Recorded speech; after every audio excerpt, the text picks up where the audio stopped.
like, what the fuck is that? Oh. Another day that I walked the earth. Another GTA controversy. So, if you're not privy, if you're unaware, basically there's like some act in, I believe it was Britain, the UK.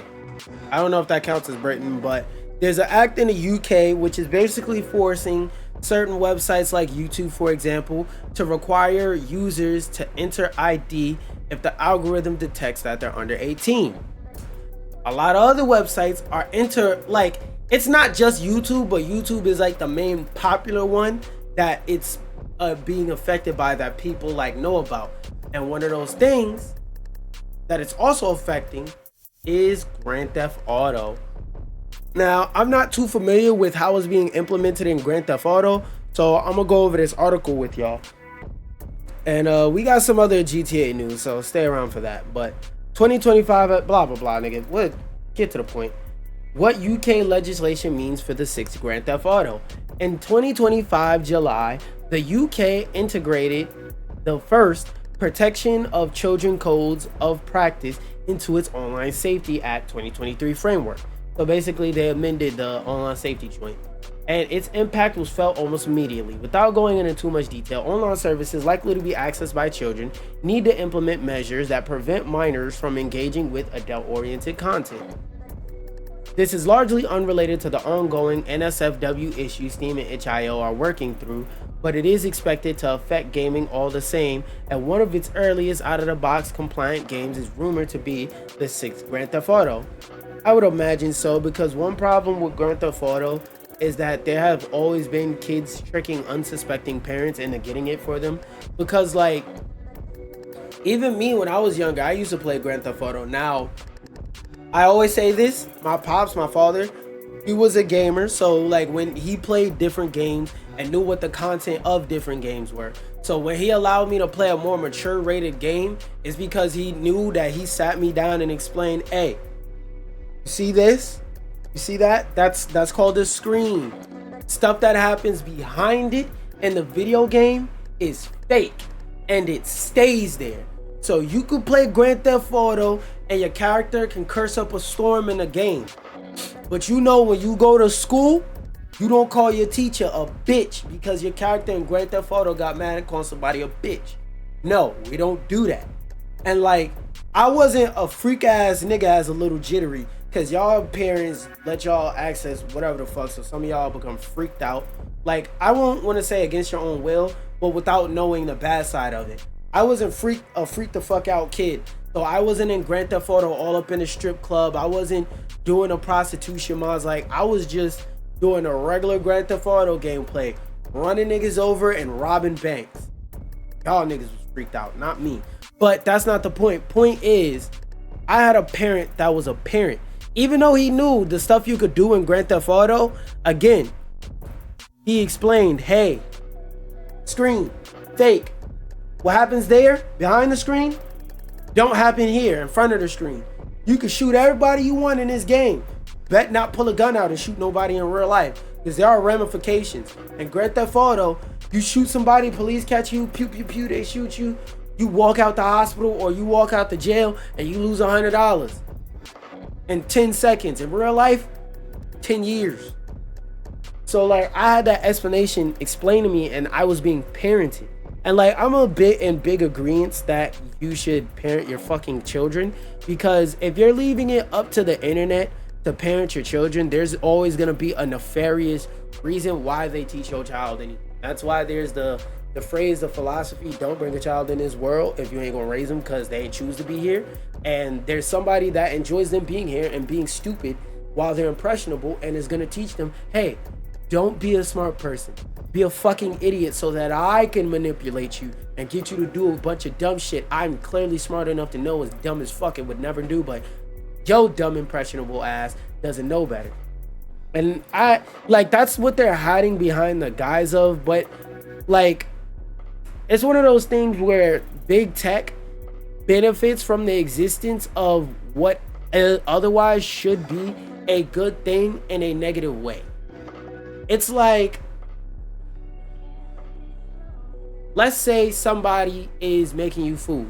Let's say you're allergic to nut. If you ever get nut in your mouth, you instantly keel over and die, right? Somebody sees that somebody else is making you a sandwich, and they like, yo, what kind of sandwich should I make them? Let's say this person absolutely hates you, but the person that's making the sandwich doesn't know. Let's say I'm the nigga that hates you. I go up to them and go, yo, his favorite type of sandwiches, his favorite type of food, period, is peanut butter jelly. Yeah, that nigga hate peanut butter jelly. Now, while I know I can eat peanut butter, even though I'm allergic to having any type of nut in my body, I can eat peanut butter jelly sandwiches. But let's say, for sake of example, you're not able to eat nut butter or peanut. So you get that peanut butter jelly sandwich. You not thinking nothing of it. You may be watching, looking at your phone, looking at the TV, thinking, oh, that's so nice. You made a sandwich. They bite into the sandwich. Now they on the floor doing like this, shaking back and forth. Then fucking anamorph robots in disguise. I mean, anamorph humans in rat disguise or whatever the fuck them anamorph niggas used to change into. Anamorphs in disguise, anamorph the anamorph guys, whatever the fuck. You're in anamorph shock on the ground, seizuring, and everybody's like, what's going on? What's going on? Why is he passing away? Why is he shaking? Why is he seizuring? And you just sitting in the back like this, like Birdman. You sitting there like the mad villain in that hand washing skit, like, yeah, that nigga dying. Fuck that bitch ass nigga. I can't wait till he die. I'm gonna take a shit on his grave, bitch. Somebody was doing a good thing and you encouraged them to do that thing because it will benefit you, even if it was negative towards the people that it's being enacted towards. That's the best I can make that make sense. If you can't understand that simplified version of the example, hey, my nigga, I don't know what it feels like to be a dumbass. Rockstar hasn't confirmed anything yet, but several leakers and anonymous sources, take this with a whole cup of salt, but that don't mean that it can't be true, have declared that the 6th Grand Theft Auto will follow the Online Safety Act. I would imagine so, because for those of y'all who aren't too privy on video game history, one of the games, two of the games that throughout video game history have had a lot of child safety related laws and parental advisory type laws made around them are Grand Theft Auto and Mortal Kombat. Mortal Kombat is the reason why the ESRB exists. So you know, whenever you look at a video game and they got in that corner, E for everyone or whatever. Oh, perfect. So you know how, wait, what the fuck? I grabbed two.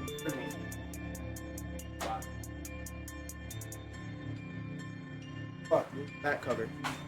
Where's the inside?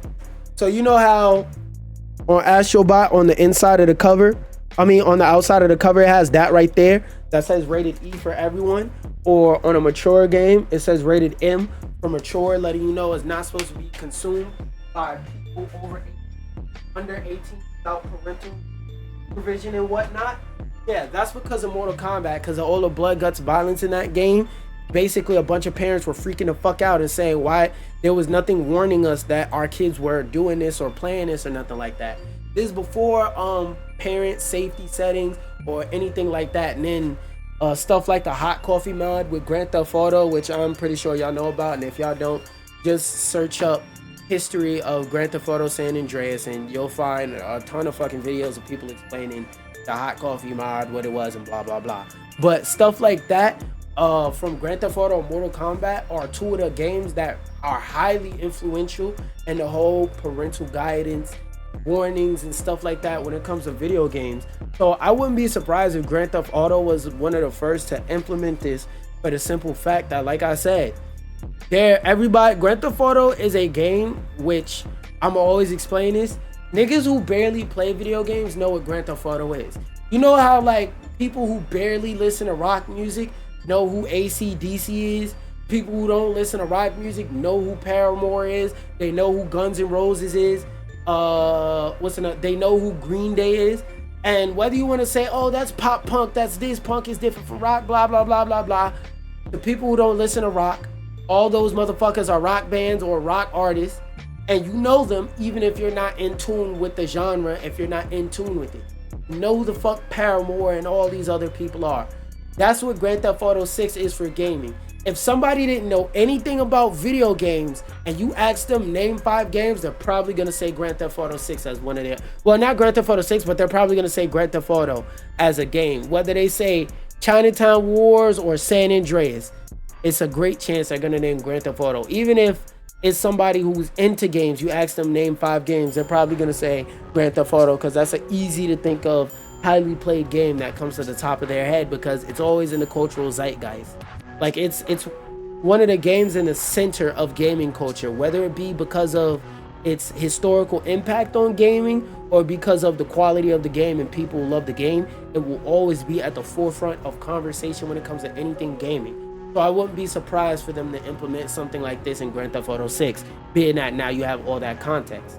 Also, if they didn't add it, Online Safety Act would put them straight in their crosshairs, get their hair ready and say, yeah, this is the first ass we spanked to make sure people know. If you don't enact the features and listen to our government, your game can't be played here, nigga. Simple. Which will then be revised as it's expected to have age verification measures at launch in the UK, which will then be revised as necessary and spread to other parts of the world. Features that could be restricted include photo sharing, in-game chat, and possibly GTA Online's lobbies as a whole. That would make sense because already, I don't know if they enacted it yet, but Xbox is setting up and testing and whatnot for features like that, where if you make a new Xbox account, until you put your ID in the system, it's clipped. You can't access social features and other certain things like that. Which would cut out a significant portion of GTA 6. Unlocking multiplayer features would require some kind of age or identity verification, which then produces a personal security risk for adults, which is unfortunately the cost of the system existing, which they like, and is why they're adding the whole face verification thing. Because without getting into the nerdy bits of it, it's kind of hard to collect training data for AI face systems. So if you have it as a measure, and this is not just Grand Theft Auto, this is speaking in general, it's kind of hard to collect data on real people with things about faces and whatnot, because a lot of people think, oh, I don't want them to have my ID because if they get hacked, it risks my ID getting leaked, blah blah blah. It's like, yeah, that is a real concern, but that's not the real reason why they want ID verification. It's because they want to sell your face data to AI companies and stuff like that. Because like I said, it's really hard, without going into too many nerdy details, it's really hard to get people's personal data, because a concept in business or a concept in just trying to obtain power period is do it before you ask. Because if you ask before you do it, you get a no, and if you do it, you're gonna face more consequences than if you just do it. So don't ask, just do the fucking thing. And if people say, oh man, I hate this shit, fuck it, you already did it, it got what you needed to get out of it. A grimy ass concept, but it's a concept that they live by. So again, when it comes to getting people's AI data and their faces and whatnot, it's really difficult to consensually get that. But if everybody got their face data for every fucking app, or for one app that connects to every app, they could go, hey, we got a bunch of AI face training data. You want that? We can sell you that. Yeah, I know you want that. You bet it. You bet. Come on, come here. How much you willing to spend? How much you willing to spend? Like, that's what they're doing. That's what they're looking for. So that's the real reason why they want this ID thing. Just to give y'all some insight. How everything will work is subject to change, but the fact remains that a good chunk of young niggas in the UK and eventually the rest of the world are set to be locked out of GTA 6 online. Any miner with a copy of GTA 6 probably has the means to bypass security measures, like using Death Stranding 2, Norman Reedus' facial exploit, some UK folk have discovered. Well, it's not just Death Stranding, but yeah, I've seen that too, where people use the character model for The Rock in WWE to trick the face scan and then thinking they're an adult. And that's what I always say about, at the end of the day, you can't parent for a parent, because kids are smart. If they aren't the kid that finds or knows the workaround, they're going to meet the kid that finds or knows the workaround. Because like, I remember having a conversation a long time ago on Discord, and I've referenced it a couple times on this channel. But long story short, when people who aren't parents talk about parenting kids, like, I don't think that 100% of the time their insight is invalid because they don't have kids, but every once in a while there are situations where you don't know what the fuck you're talking about. And one of those things used to be, hey, these platforms should implement systems to parent kids, blah, blah, blah, blah. And I remember I was sitting in VC with somebody who's a parent who said, that sounds good and all, but that's not how reality works. Because he used the idea of porn. He was like, hey, how were you first introduced to porn? And he thought about it. He gave us a second. He was like, I'm pretty sure the answer is either I found it by mistake, whether you were scrolling TVs or you were like Vanessa in the Bernie Mac show, looking up pictures of pussycats and seeing something different other than kitties, or a kid on the playground came to you, was like, yo, look at this cool stuff I found. And it was porn. They were showing you naked boobies or whatever the fuck 5-year-olds called it. So they're going to run into it. They're going to find a workaround. They're going to find a way to get into it. And before the system is widely implemented, they've already found ways. But again, the thing about that is, at the end of the day, your parent still has to be a parent. Like, for example, before I was 18, my pops, no, you can't play Saints Row. He let me play Grand Theft Auto, but not Saints Row, because Saints Row had more crazy content, and like they were marketed as like crazier when it comes to like stuff with the dildo bat and stuff like that. Like, that game was way more raunchy than Grand Theft Auto. So robbing a bank, shooting people is way different than beating niggas with a dildo bat if you're letting your 13-year-old play. So it's one of those things where at the end of the day, it doesn't matter what type of system you implement, the parent still has to be a parent. And then if a nigga ain't got no parents, they're fucked anyway.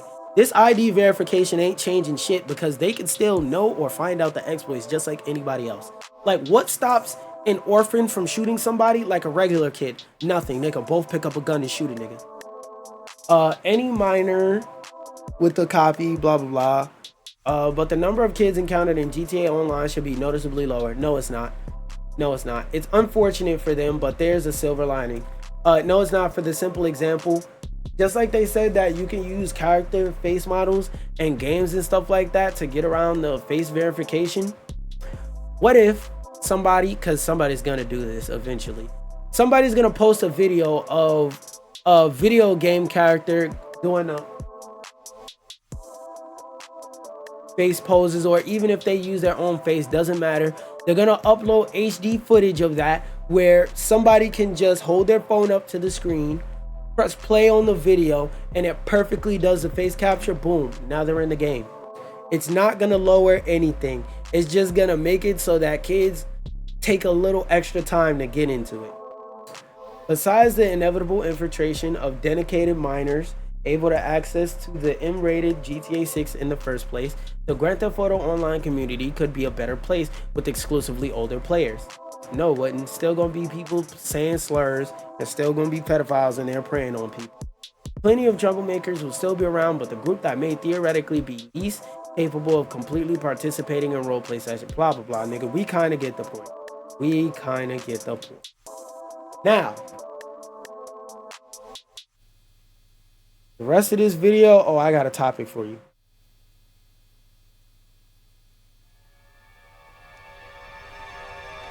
The question that I want to propose to you with the rest of this video, I'm on my detective shit, and I got on a little fedora and the Sherlock Holmes Ben Grimm trench coat.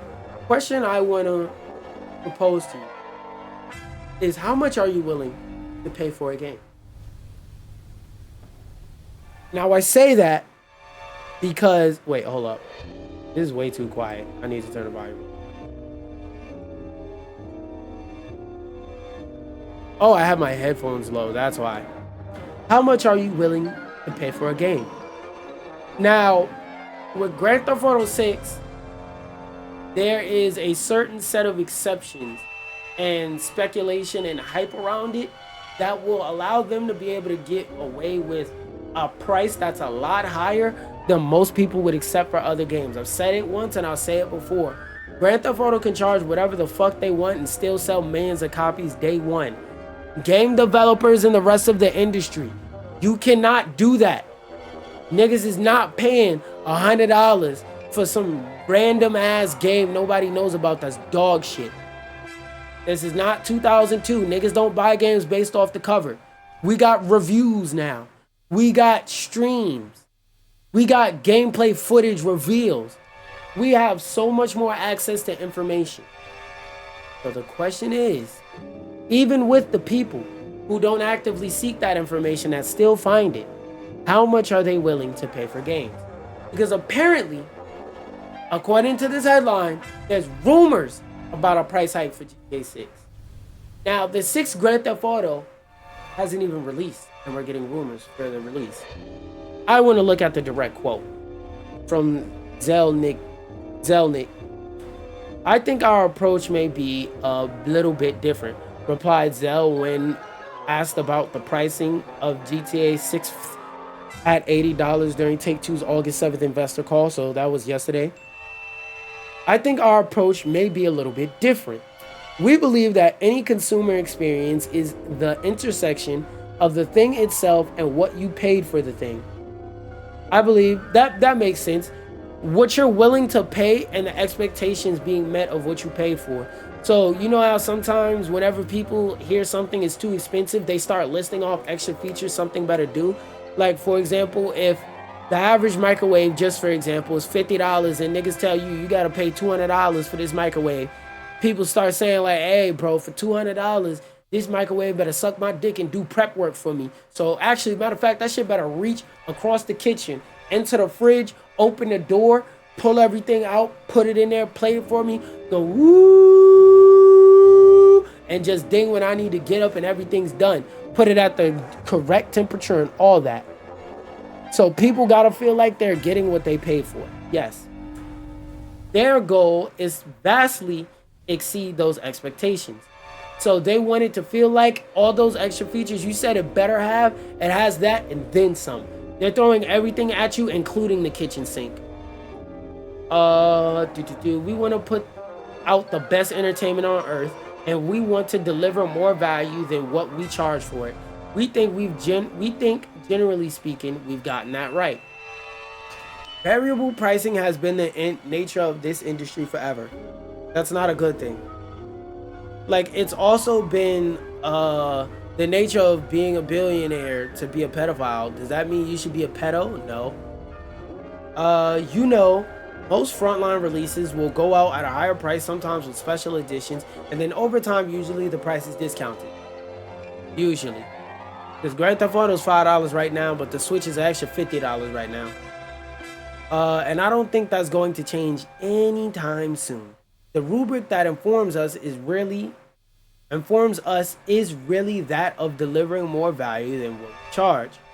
Which is true, because a lot of people look at Grand Theft Auto as a good bang for your buck game because there's so many other things you can do inside of it. Like, not only on Grand Theft Auto can you shoot hookers, run them over after you have sex with them, you can also rob a bank, start a legitimate or illegitimate business. You could become a goddamn zombie. Like, there's 100,000 different things you can do in Grand Theft Auto base game. Not even getting to mods and DLC. Base game. Is there any more parts of the quote? No. So nigga said, I mean, that basically soft confirms there's gonna be 100. Okay, I got a fucking meningitis vaccine yesterday, and I need to sit down and drink.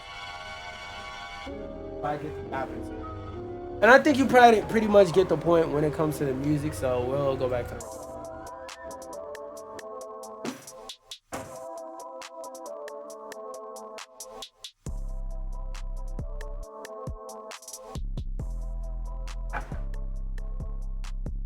that vaccine yesterday, that shit whooping my ass today.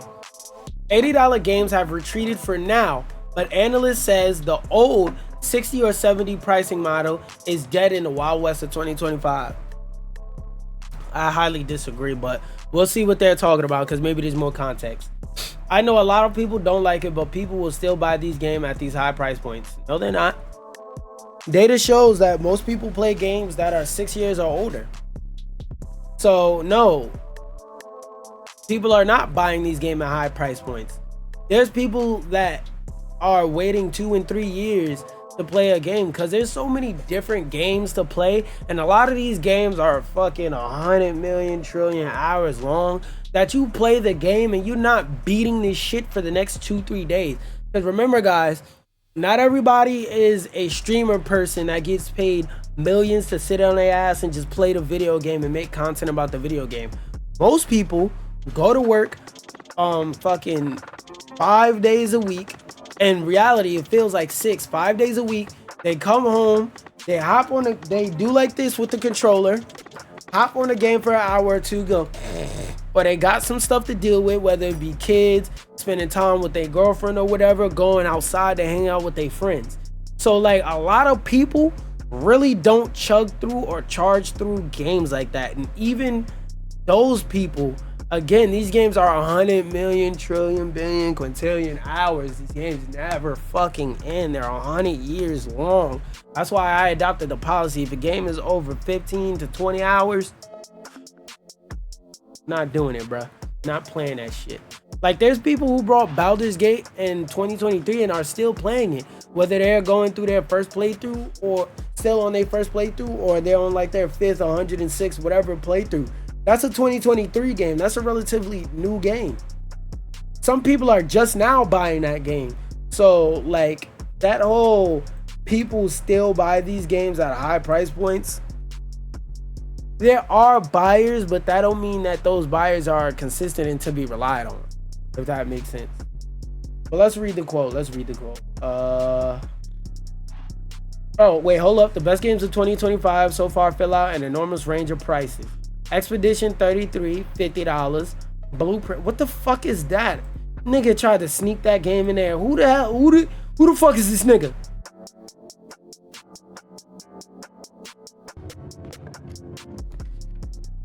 After dozens of hours and rolling credits, and I'm already. What the fuck is this? Throw a wrench in your.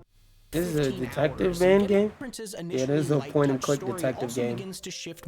I don't know who the fuck that is. That nigga snuck that shit in there. That's his personal favorite game. Where's my tissue? God damn it. Oh my god. I got to pocket. My dumb ass started looking around my desk. Blueprints is $30. Mario Kart World, 80 to 90s. Donkey Kong Bonanza, 70. Monster Hunter Wilds and DS2, also 70. But Kingdom Come Deliverance is 60. Power World 20. I know that's a game from last year, but you get my point. Matt Pentecostal Church, executive director at Games Micro, blah blah blah blah blah. He thinks it's a little Wild West right now. He told Radar Plus. We have more variability and launch pricing and strategies than we've ever had. Not really, because in like the 80s and 90s, I know game pricing wasn't good. And some games could cost $20 or $120. It was just about what the devs were charging. We have more variability. Oh wait, I read that. We have a lot of titles trying to kind of nibble at the high end of that market, and we have many more that are launching at lower prices, and the size of the game and everything else affects that as well. But ultimately, publishers and developers are trying to find the sweet spot for their pricing strategy. Sometimes you think, okay, we go for a higher price, we may not get as many people as possible, but we know that the ones we get will be very enthusiastic and dedicated. Or maybe we need to come out at a lower price point and cast a wider net. I think more studios should do that, because like if Expedition 33 was $70, niggas would have clowned it, because that game has a lot of moving parts and things going with it that the average person as a gamer doesn't want to interact with.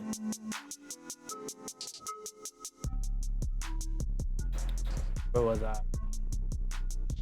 Figure out market environment. The biggest competitor to any new game isn't the other new games launching in the release window like it used to be. It's Fortnite and Roblox trying to pull people out of those, because that's the primary competition for them. I mean, blah blah blah, nigga. We kind of get the point. I don't have to read the rest of it. You get the fucking point. They believe that according to their data, people will still buy it. But I would say, what's your definition of that?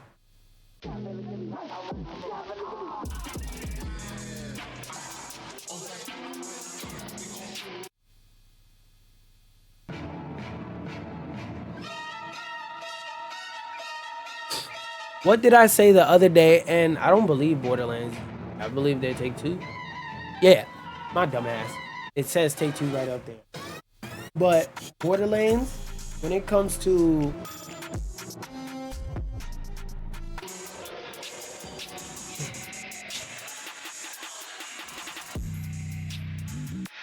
my fault. But Borderlands, I saw Borderlands 4 on the screen. I started getting tired.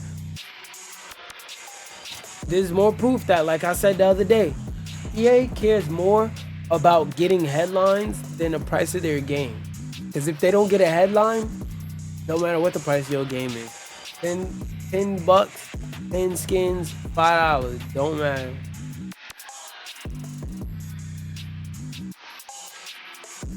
We want to put out the best entertainment on earth, and we want to deliver more value than what ours for. Is this? I think this is the same quote. This is the same quote just about Borderlands. League of Legends Wild Rift. I want to watch the trailer and see what it looks like first before I say it. Without any influence of quote tweets showing me certain things. Basically going for the here's how you think route. Is it up here?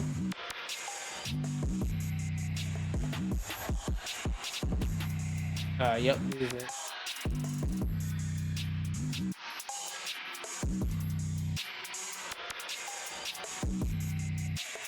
I just dozed off. Fuck, what was I thinking about? Oh, I was about to watch this trailer. I'm telling y'all, I'm trying to maintain it. But this damn vaccine fucking me up, bro. But let's see what this trailer looks like. If this shit is all AI. Let's see how bad it is.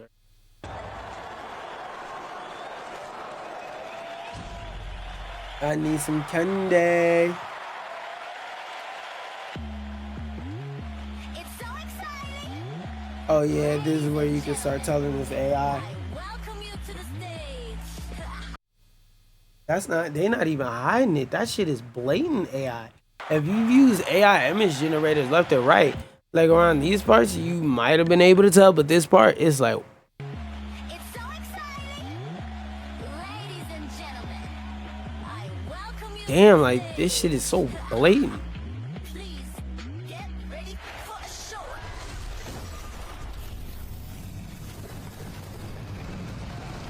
You stupid fool. Okay. They probably AI generated specific images, specific parts of the image like that.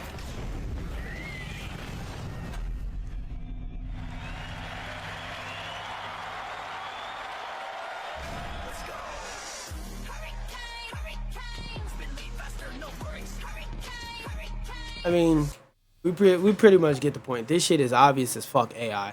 Like I don't need to see much more to determine if it's AI. It is. Yeah, I mean dizzy looking left and right.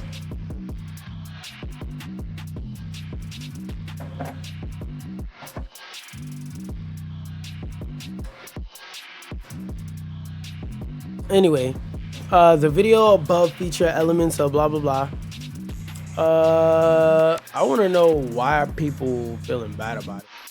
Companies across the globe have mostly adopted the use of AI generated content in their products and marketing strategies. Yeah, because in theory it's easier and it's only gonna get easier by now. And fuck how easy it is. It's nothing. I'm dozing in and out because I don't even know why I said nothing. I just dozed off, woke up, and said nothing. Bro, this shit is just... Anyway, companies across the globe have mostly adopted the use of AI-generated content, even if they don't need to, in their products and marketing strategies as the technology has improved throughout the last 5 or so years. True. Look at Will Smith's spaghetti. Let me let my dog out. Oh, let me go see. Fucking dog.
Y'all go acquired.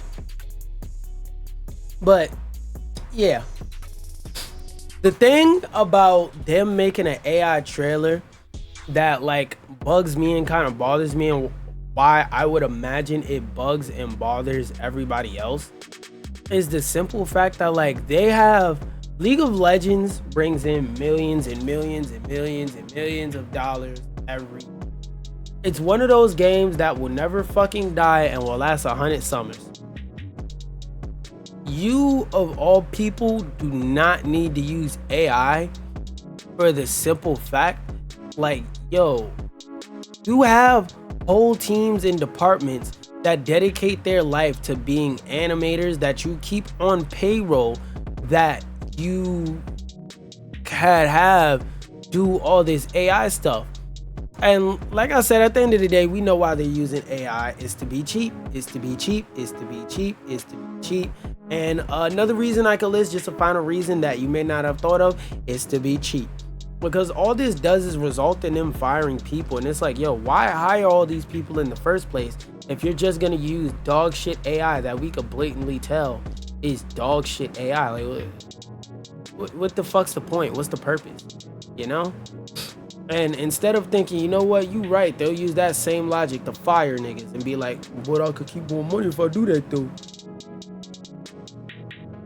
There's not too much to say there. Oh, this one is more so an update. If you didn't know, Instagram is adding a map feature where you could click on a map and see where everybody on your timeline is at. I don't know why the fuck anybody would want to leave this feature on, but if you don't like the idea of random people knowing where you're at just because they follow you, turn that shit off. Go in your settings, turn that shit off. Like, look, boom. There, right there,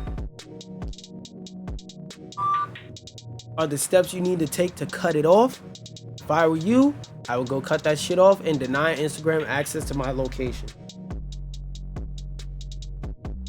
This one, I was gonna talk more about it, but I'm just want to put it as a PSA. Look, never think that just because somebody's in a political position of power that means they're smart and that they have any type of brain on their shoulders. Because this nigga's a whole prime minister and he admitted that he uses AI chatbots to get a second opinion on things. Like, what the fuck you mean you're using AI chatbots to get a second opinion and you're a political leader? all these people, I'm pretty sure there's a good chance you went to school to get a political sciences degree of somewhat, or that you have a bunch of people around you hired that have different type of political sciences degrees. Instead of asking one of them niggas, you ask a fucking robot.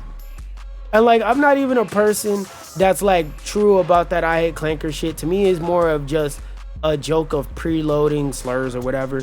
But it's like sometimes where it's like, yo, you can't even be mad at AI, because at the end of the day, you still gotta be a dumb dipshit to go to AI for this. AI is not a person. AI is just gonna spout shit at you. And on top of that, ChatGPT is the worst one to use. I don't know if they said he used ChatGPT in specific.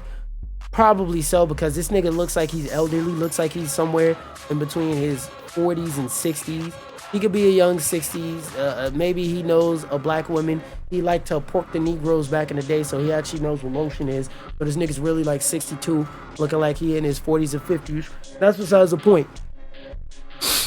He over here asking AI for questions about manners of national security and stuff like that. Like, I don't like ideas and shit like this. I just want to put that out there, because like when I say that AI can be useful, I don't mean for shit like this. Like, AI's use is more so to me to minimize menial tasks. Like, for example, you could use AI to, let's say, find sources for something. Let's say you know something is a fact and you want to find sources that state objective facts that prove what you're saying. That's something that AI is good for. But again, as I always say, there's a lot of niggas that don't know that why there's a Phillips screwdriver and why there's a flathead screwdriver, and they think ChatGPT is just a Swiss Army knife, and even a Swiss Army knife has its limitations. That being said, if you are here and watching live, I am about to get into the next set of more hardcore gaming oriented articles and speak and whatnot. If you would like to remain, just hit reload on your tab and you will be right back.